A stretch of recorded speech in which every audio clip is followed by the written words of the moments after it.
Genèse, chapitre 1. Au commencement, Dieu créa le ciel et la terre.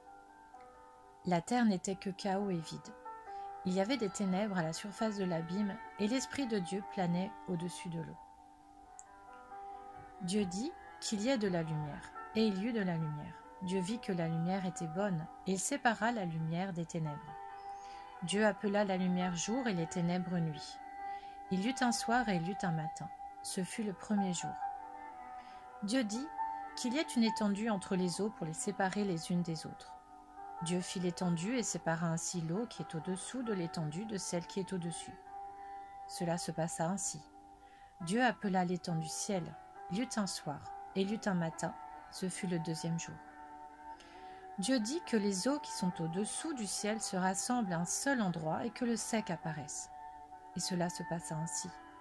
Dieu appela le sec terre et la masse des eaux mer. Dieu vit que c'était bon.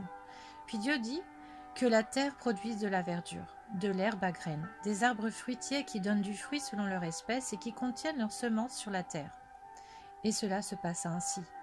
La terre produisit de la verdure, de l'herbe à graines selon son espèce et des arbres qui donnent du fruit et contiennent leurs semences selon leur espèce. Dieu vit que c'était bon. Il y eut un soir et il y eut un matin. Ce fut le troisième jour. Dieu dit qu'il y ait des luminaires dans l'étendue du ciel pour séparer le jour de la nuit.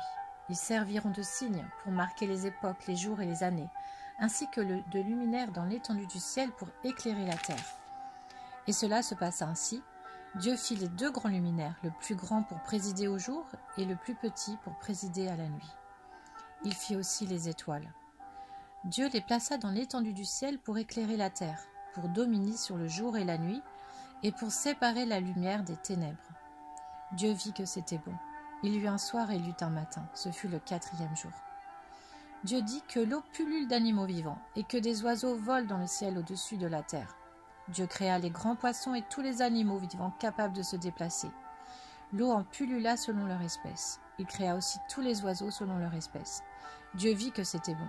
Et il les bénit en disant « Reproduisez-vous, devenez nombreux et remplissez les mers, et que les oiseaux se multiplient sur la terre. » Il y eut un soir et il y eut un matin. Ce fut le cinquième jour.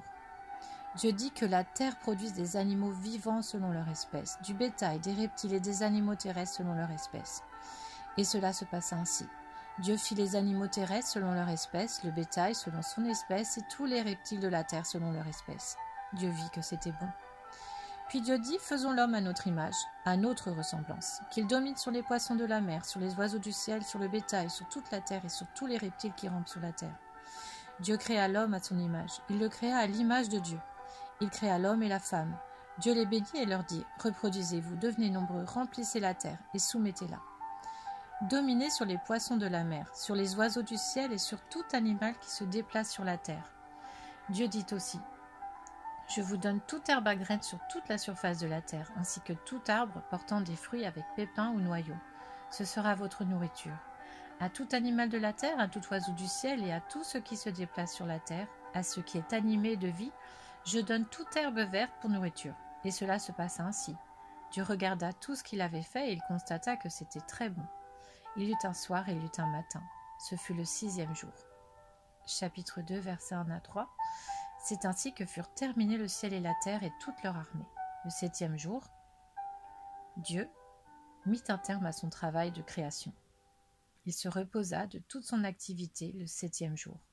Dieu bénit le septième jour et en fit un jour saint, parce que ce jour-là, il se reposa de toute son activité, de tout ce qu'il avait créé.